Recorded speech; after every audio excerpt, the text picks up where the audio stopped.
Коррупция кuyruğu çamgırақтап, минус сайын көкөлөп өсіп жатат. Ажытарға айланып, ертеңаның қырғызымдың тақ башын жұдып тұрат.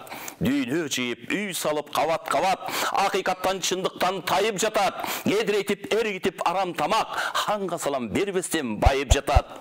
Ишің түшіп алдына қоқыс барсаң, өмірінде бірінші көрген сымақ, нақ оғызан шүкөсіп чоң құдайдың көз айнектен ар жағынан ыңғыранат.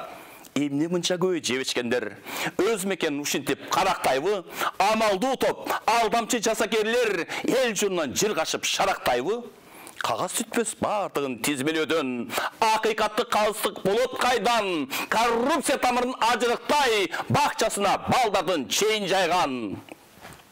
Зуылдаған мезгілден азусынан, арашалап еліңді сақтап қалар келетқан кесепеттен, жолының араннан арашалар, рухсыздық сүрілуден алып қалар, шағылғандай азаматтар барсыңармы, чалкеш татал заманда елім деген, мезгілесі кеш қалып барсынан, қабылмайлы ұшырға қансыраған, ерендерім, қырғызы ұрпақтары, жөней көргін мекенде алсыраған, жеткірбеген авалға қансыраған.